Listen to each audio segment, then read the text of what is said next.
Hello à tous, donc bienvenue pour ce quatrième vlog.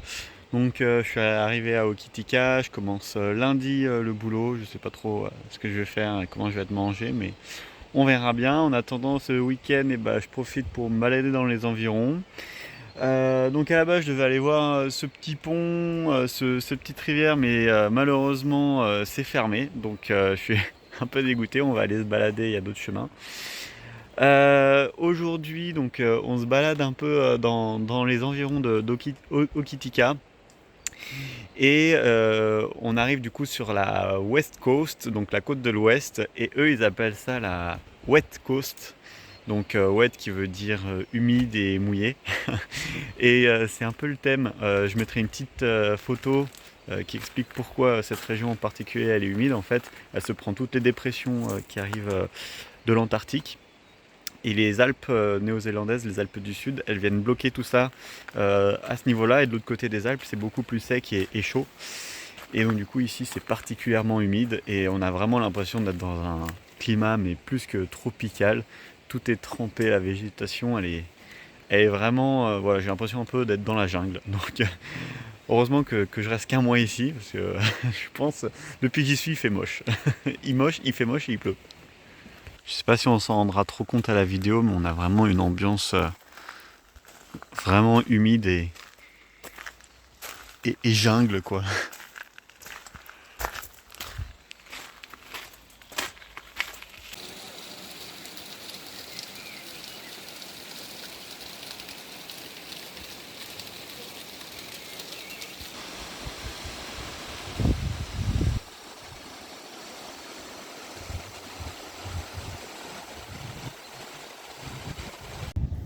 Ils se sont même chauffés à écrire le nom de la ville avec des bouts de bois. Hokitika. En même temps, il y en a tellement sur la plage. On sent que c'est quand même une région où il y a l'océan qui ramène un peu tous les déchets quoi.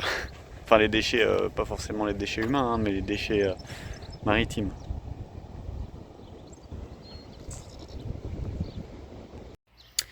Hello à tous, donc aujourd'hui petit changement, donc on est samedi, c'est juste avant la reprise lundi. Donc là Dave il a été super sympa, il m'a prêté tout son atelier, donc je suis en train de bricoler en fait mon van. En fait jusqu'à présent il y avait la batterie qui était apparente. Et donc du coup pareil ça se pétait la gueule. Donc du coup je suis en train de construire je sais pas si on va bien le voir, mais en gros je suis en train d'arranger tout ça pour plus que la batterie elle se voit. Donc là je suis en train de mettre des caissons de chaque côté. Après je vais mettre un petit plateau là. J'ai tout, j'ai la petite scie qui est là, une autre là-bas, enfin j'ai tout l'atelier, j'ai largement de quoi faire, donc c'est super sympa. Et puis en plus pour cacher le shot qui est super moche, la femme de Dave, donc Claire, elle m'a cousu un petit cache que je vous montrerai tout à l'heure quand ça sera fini. Mais ouais, j'ai fait ça avec elle hier parce qu'elle a tout un atelier en fait, elle fait des costumes, des robes, enfin c'est une super bonne couturière, donc on a fait ça ensemble hier. Enfin elle a fait 99% des choses, moi j'ai fait 1%. Mais voilà, donc aujourd'hui bricolage et c'est trop cool, je vous montrerai à la fin. Bon, j'ai pas encore fini, mais au moins tout ça c'est caché. J'ai fait quand même ressortir ma petite prise ici pour pouvoir me brancher. Ça, c'est le fameux cage des toilettes, qui est quand même mieux. J'ai rajouté aussi des petites cales ici qui permettent d'éviter que le matelas il se pousse par là, parce que sinon la nuit c'est chiant. Et je peux quand même ouvrir ça, ça passe, c'est fait exprès. La menuiserie de pointe. Hop, et là je suis en train d'améliorer. Donc c'est vraiment moche ça, mais j'avais pas d'autre moyen parce que impossible, en fait j'ai pas beaucoup de matériel et impossible de venir visser ou percer par là. Donc du coup j'ai dû faire un peu des trucs parce que j'essaye de faire pas de vis apparente, mais là j'étais vraiment obligé. Pareil, là j'ai fait un truc un peu moche, mais au moins ça tient, avec petite place pour ça. Au moins j'ai beaucoup plus de rangement. Et de ce côté là, ici, je vais recréer toute une étagère avec plein de rangements, comme ça je serai au top. Bon bah la cuisine enfin terminée. J'ai pu recréer une petite étagère là où je mets un peu tous mes couverts, parce que sinon à chaque fois je les mettais pareil dans l'évier. Bon, j'avais pas trop de place pour les casseroles, mais c'est pas grave si elles restent dans l'évier. Une petite étagère pour tous les condiments. Bon, celle-là elle sert pour mes ustensiles, mais je pourrais l'utiliser pour autre chose. Et ça pour tout ce qui est poubelle, éponge de secours. Donc au moins ça c'est ajouté, j'ai du rangement pour les couverts, pour tout. Là j'ai de quoi mettre toutes les bouteilles de gaz et une place exprès pour le petit réchaud. Et si j'ai besoin de place, il y a toujours la table en plus que je peux mettre ici, avec en dessous les petits cabas et la poubelle. Bon, qui est à côté de l'eau potable, mais c'est pas grave. On est des aventuriers. Clembat en progression dans la forêt tropicale. Je sais pas trop si on va s'en rendre compte en vidéo, mais là on est dans l'Amazonie néo-zélandaise. Il y a une humidité de dingue, de la végétation partout, un chemin pas très simple, faut un peu grimper. Je sais pas trop où je vais là. Je voulais atteindre le sommet, donc j'ai vu un itinéraire un chemin, mais bon, le chemin, je pense pas qu'il soit beaucoup utilisé, quoi. Et si je filme comme ça, vous avez peut-être l'impression qu'elle est plutôt pépouze cette randonnée. Mais je vais remettre le téléphone droit. Hop! Voilà comment elle est la randonnée. Un peu verticalos. Mais c'est pas grave, hein. Faut passer sous des arbres. Je suis un peu en escalade, mais c'est pas grave. On le fait.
La sécurité en Nouvelle-Zélande, il n'y a même pas de barrière. Il n'y a même pas de barrière et le train il passe. Faut pas avoir peur, hein. Surtout que lui il te dégomme le train. Vu sa charge.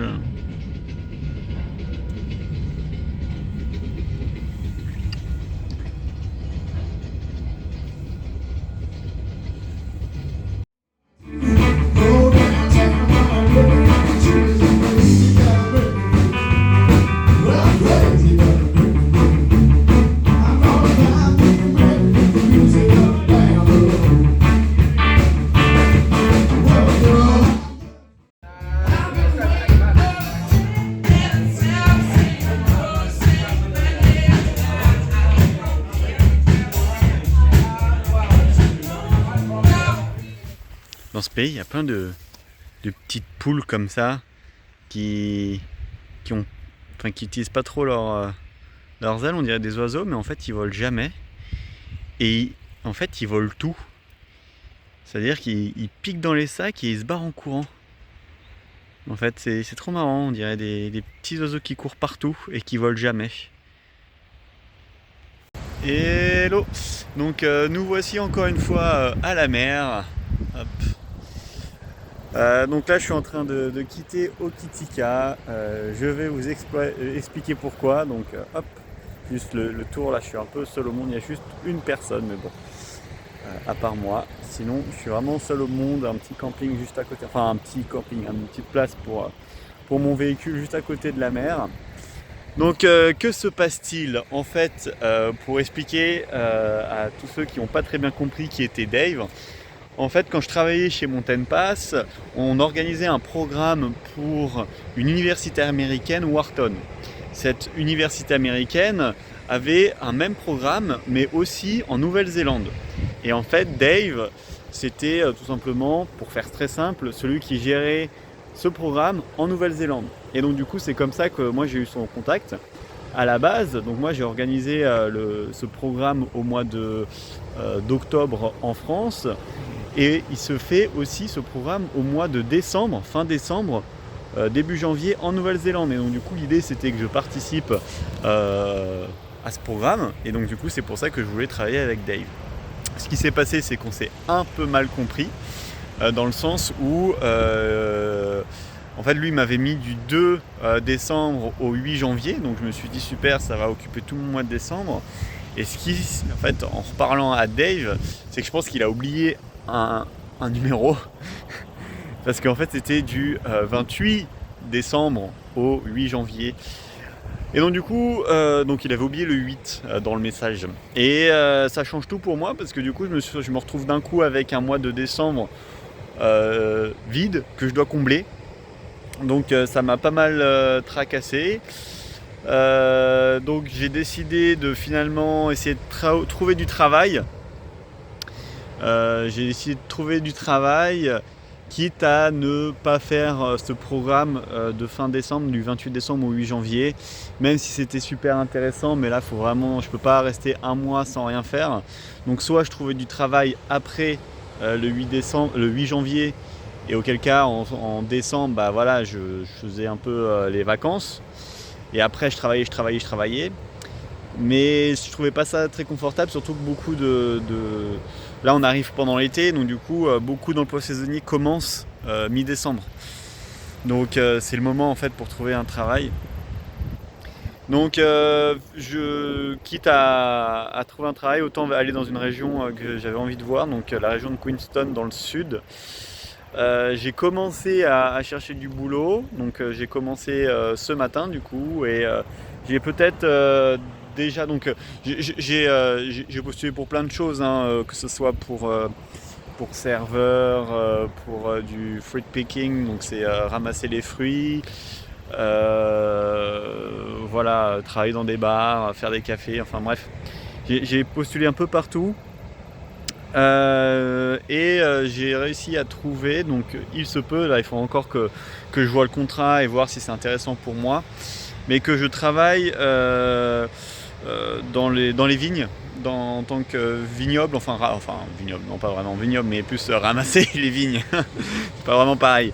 Mais voilà, c'est peut-être l'idée. Donc je crois que j'aurais jamais trouvé, si ça se fait, j'aurais jamais trouvé du boulot aussi vite. J'aurais trouvé du boulot en 9, 10, 11, 12, 13, 14, 15, 16, 17, 18 en 6, 7, en 7-8 heures. En 7-8 heures. Et encore, j'ai perdu 3 heures parce que j'avais pas vu le message, j'avais pas reçu la notification. Donc j'aurais pu encore gagner 3 heures. Donc si ça se fait, j'aurais jamais trouvé un travail aussi rapidement. Voilà, en quelques heures, quand on sort les doigts du cul, j'y réussi. Mais ça me prenait vraiment la tête, donc j'ai vraiment postulé à plein de choses. J'ai consulté toutes les offres, j'ai posté des annonces, enfin voilà, je voulais vraiment. Et en plus, si je trouve du boulot, donc le travail, donc c'est pas encore sûr, hein, faut que je vois le contrat. Si c'est un contrat mi-temps, ça m'intéresse pas. Pareil, s'il me propose que 2 jours dans la semaine ou que le matin, enfin moi ça m'intéresse pas, je veux travailler à fond quoi, 7 jours sur 7 pendant 2 mois quoi. Et ça serait dans la région de Queenstown en plus, donc une région que je voulais voir. Donc ça serait parfait. Donc ça serait pas à Queenstown, ça serait soit à Cromwell ou à Alexandra. Donc c'est juste à côté, pareil. Il y a Wanaka juste à côté, donc ça pourrait être vraiment, vraiment top. Voilà, j'espère que c'était clair, j'ai essayé de faire concis. Je profite de faire une vidéo maintenant parce que là dans les jours qui arrivent, d'ailleurs on voit, ils annoncent du mauvais, que je vais passer tout seul dans mon van. Et aussi petit truc parce que je l'ai pas dit mais j'en veux absolument pas à Dave pour cette petit malentendu. Parce qu'il est adorable, il m'a dit viens quand tu veux, tu peux poser ton van, il m'a prêté tout son atelier, donc vraiment je tiens à préciser, je ne lui en veux absolument pas, c'est quelqu'un de formidable. Et en plus ça m'a fait faire un détour par Hokitika que je connaissais pas, donc non, je ne l'avais pas précisé mais très important ça.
En direction de Queenstown.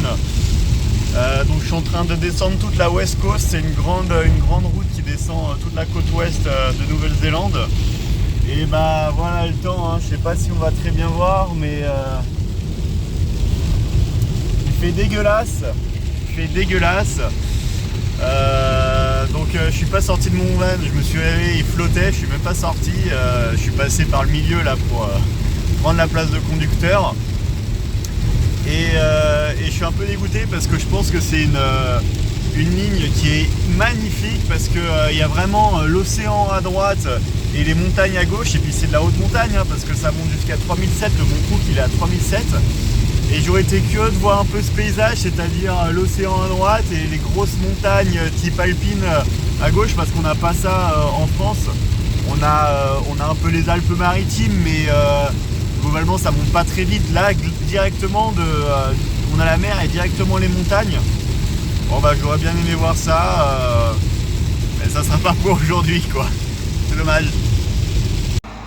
Voilà pour vous illustrer un peu ce que je disais. Donc moi je suis à Fox Glacier là, et en fait le Mont Cook il est juste ici. Et là il y a la mer, et c'est ça que je voulais un peu voir parce que des glaciers en face de la mer ça va être assez fou. Le problème, vous voyez, on voit rien du tout. Donc tant pis. Peut-être avec un peu de chance je verrai des kiwis, mais ça c'est pas dit. Donc voilà, un peu de frustration. Et j'en profite de ce mauvais temps comme pas possible pour vous faire part d'une petite pensée. En fait, j'ai jamais vu autant d'animaux morts sur les routes. C'est un truc de dingue, je pense tous les 10 km je croise un animal mort sur la route. Comparé en France où ça arrive de temps en temps, mais là c'est vraiment systématique. Et je pense que c'est parce que la faune la faune est beaucoup plus riche, il y a beaucoup plus d'animaux, même ça se voit quand on roule, les moustiques, il y en a partout sur le pare-brise. Et ça je pense ça vient vraiment du fait qu'il y a des animaux partout, et qu'on voit que l'homme a beaucoup moins d'impact sur l'environnement, et donc du coup ils sont beaucoup plus présents. Moi-même j'ai failli écraser je sais pas combien de fois des animaux qui sont sur les routes parce que ça pullule de bestioles ici, donc C'est assez dingue. Et aussi, c'est bon, j'ai pris l'habitude de rouler à gauche. Je me fais plus avoir maintenant. Par contre, vu que les commandes sont inversées, ça arrive très régulièrement que en voulant mettre le clignotant, je mette les essuie-glaces. et quand il pleut, que je veux enclencher les essuie-glaces, souvent je mets les clignotants. Bon, mais bon, ça je pense que ça restera. Je pense que même à la fin de mon voyage, je le ferai toujours. Ambiance vraiment particulière, ce pont au milieu de la jungle. Avec un gros torrent en bas. On est dans les montagnes. Et voilà, j'ai passé le Hastpass, c'est le col qui relie les deux, enfin le côté ouest du côté est. Je viens de le passer et d'un coup il fait beau. Enfin il fait beau. Il pleut plus des trombes d'eau quoi. C'est assez flagrant. En fait, je sais pas si là vous vous rendez compte, mais on voit bien les montagnes qui bloquent les nuages. Et hop, là c'est le côté pas bloqué. Et on voit juste quelques moumoutes qui s'échappent. Mais pas plus.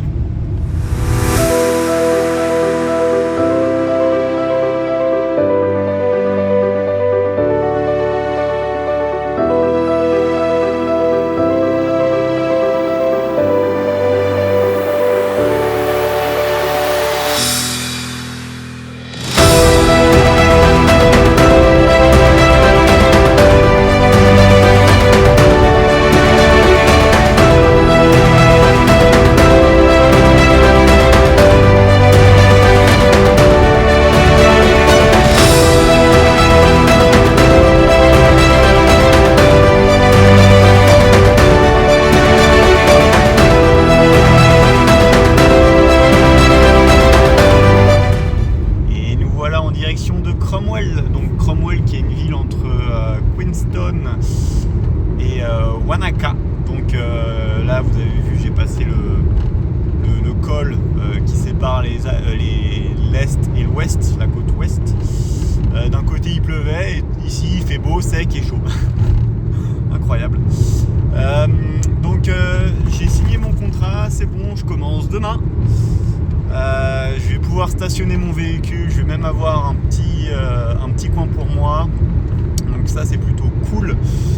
Ici on change radicalement de paysage, je sais pas si on va voir, on commence à voir les vignes, donc je sors un petit peu des Alpes parce que il y avait vraiment des montagnes, des lacs juste à côté.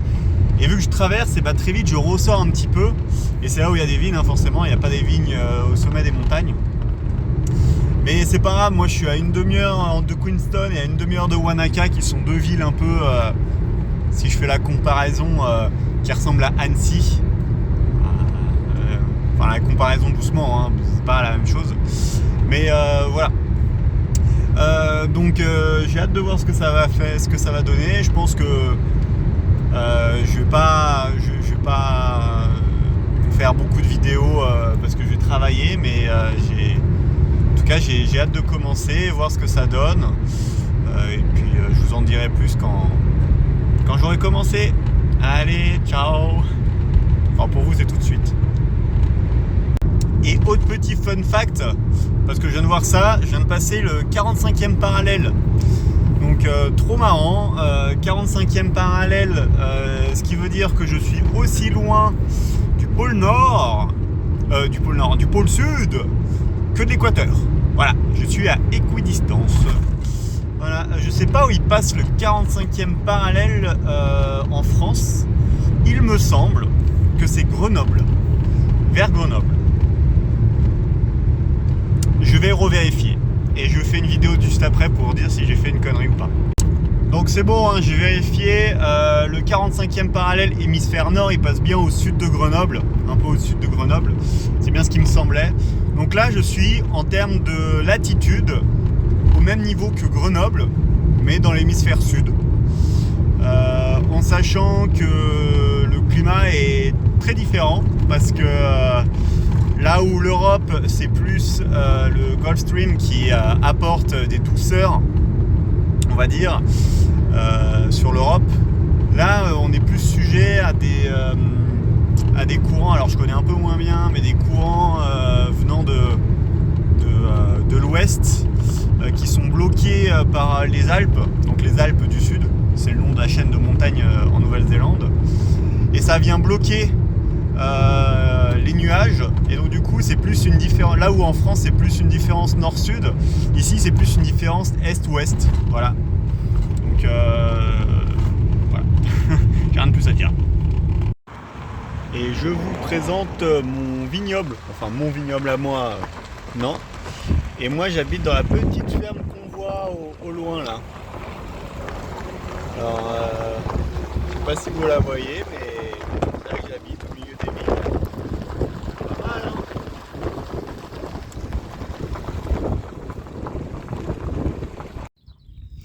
Hello hello, donc aujourd'hui je vous explique un peu mon boulot, donc je travaille dans les vignes. Mon boulot, alors c'est le tout début, hein, les vendanges elles se font en plutôt mars, donc j'ai encore le temps, là on est juste en préparation en fait des, des jeunes pousses, on essaie de les mettre en forme. Et du coup pour ça en fait, mon boulot en gros c'est de venir dégager tout le bas en fait pour pas qu'il y ait de branches qui poussent à partir du bas. En fait, bien tailler les vignes, je sais pas si vous voyez, en France c'est à peu près pareil. Donc l'idée c'est d'enlever toutes les pousses qu'il y a vers le bas, qui serviront à rien. Tac tac tac, donc je fais ça un peu vite fait, s'il y a des vignerons parmi vous, je pense que vous allez criser, mais c'est pas grave. Après vers le haut en fait ça va être de dégager, parce que là c'est vraiment fouillis, ça va être juste de dégager, donc faire ça une main c'est pas très pratique. Mais en gros ça va être de dégager en gros pour que l'arbre puisse, enfin la vigne puisse bien s'étaler et bien se mettre en forme. Et donc du coup là on voudrait ça fasse d'été en fait, et donc du coup là il faudrait qu'il y ait une autre branche qui parte là, donc du coup je vais sélectionner la branche qui poussera et qui va venir partir là. Et puis quand il y en a un peu trop comme ça, j'en enlève quelques-unes pour dégager un peu tout ça. Voilà, je sais pas si c'était très clair. Bon, je vais vous faire la visite de où je vais vivre pendant 2 mois. Donc là, c'est mon van, là où je dors, donc avec les vignes à côté. Ici, donc on a le gros hangar. Hop. Donc là, c'est le gros hangar avec la machine à raisin. Mais ce qui vous intéresse, c'est que moi,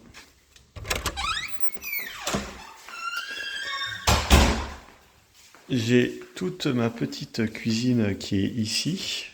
Hop, et en ce moment je suis tout seul. Il devrait y avoir 2 autres backpackers qui arrivent à partir de lundi, donc je serai moins tout seul, mais pour l'instant elle est à moi, donc enfin à moi. Avec la petite vue. Hop, bon il y a quelques mouches. La petite vue sur les vignes, la petite terrasse. Si je veux profiter d'un petit barbecue. Hop, petit frigo, petit. Et là, ma petite salle de bain. Donc, nickel. Voilà, donc je vais vivre pendant les 2 prochains mois. Salut à tous, je vous fais un petit coucou dans mon jardin privé. Pas mal là, bon j'ai le soleil en pleine gueule, mais normalement je l'ai un peu moins parce que je suis toujours en train de lire mon Harry Potter. Il me reste plus que quelques dizaines de pages, on arrive et je comprends de mieux en mieux, donc c'est nickel. Tout à l'heure je repensais à quelque chose. Je vous avais dit qu'on était à 45 degrés sud et c'était à peu près ce à quoi correspondait Grenoble. Et du coup je me suis dit, mais dis donc à quoi ça correspond donc on avait la latitude mais en longitude. Et donc du coup ici on est à 169 degrés est. Et Grenoble, c'est aux alentours de 5 degrés est. Donc, ce qui veut dire qu'on n'a que 16 degrés de différence. Il faudrait que j'aille à 16 degrés encore à l'est pour me retrouver pile poil de l'autre côté de la Terre par rapport à Grenoble. Donc 16 degrés, c'est quand même pas mal. Mais je me suis dit, putain, c'est fou, hein, je suis à 2 doigts d'être pile poil de l'autre côté de la planète que Grenoble. Et si vous vous demandez quel est le point exactement de l'autre côté de la planète de où je suis actuellement, et ben, c'est vers l'Europe, bien sûr c'est vers la France. Donc ça serait du 45 degrés nord et 5 degrés ouest par rapport au méridien de Greenwich. Donc c'est le méridien qui passe par l'observatoire de Londres. Et ce point, donc il est à peu près en termes de latitude au niveau de Grenoble, mais en termes de longitude, il est plus au niveau du Portugal. Donc en fait, vous tracez un trait horizontal au niveau de Grenoble, un trait vertical au niveau du Portugal, et voilà, vous avez à peu près ma position. Donc je suis dans l'Atlantique, mais voilà mon point exactement de l'autre côté de la Terre. Voilà, c'était le petit fun fact. Je sais pas si ça vous intéresse, mais en tout cas, je suis bien ici. Je suis en train de cuire parce que l'été arrive et ici il fait chaud. Le climat me fait un peu penser au sud de la France, plutôt vallée du Rhône, entre Valence et Marseille. Donc voilà, je sais pas ce que ça vaut, mais en tout cas, c'est à peu près beaucoup de vent en fait, assez sec euh, et très chaud, et des vignes et des montagnes. Et il y a même encore un tout petit peu de neige. Pas grand chose, mais un petit peu. Et en fait, Queenstown, donc là-bas, c'est derrière, c'est Wanaka avec un grand lac et des montagnes. Là, on est un peu sur du plat. Je vais vous expliquer un peu comme la vallée du Rhône. Et ça, c'est chez moi. Et là-bas, hop, bah, c'est Queenstown et un grand lac et des montagnes. Donc, je suis à une demi-heure de l'un et de l'autre.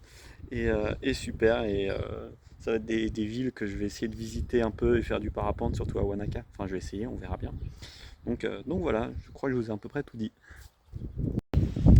Et pendant que j'y suis, un autre petit fun fact, j'espère que vous allez m'entendre parce qu'il y a quand même pas mal de vent. Autre petit fun fact, enfin c'est pas un fun fact, c'est des questions pour un champion. Donc on va voir si vous êtes des champions. Donc première question assez simple. Est-ce que vous savez comment on définit le cercle polaire? Parce qu'on parle de longitude, de latitude. Mais est-ce que vous savez comment on définit le cercle polaire? Vous pouvez mettre la vidéo sur pause. Et donc du coup, le cercle polaire, c'est la latitude à partir de laquelle il y a au moins un jour dans l'année où le soleil ne se couche pas du tout. Voilà, petit fun fact, bravo si vous avez répondu juste. Maintenant, question un peu plus dure. Et qu'est-ce qui définit les tropiques, donc du Cancer et du Capricorne? Pareil, vous pouvez mettre la vidéo sur pause. Ouh là là, je sais pas si on va voir la tempête là.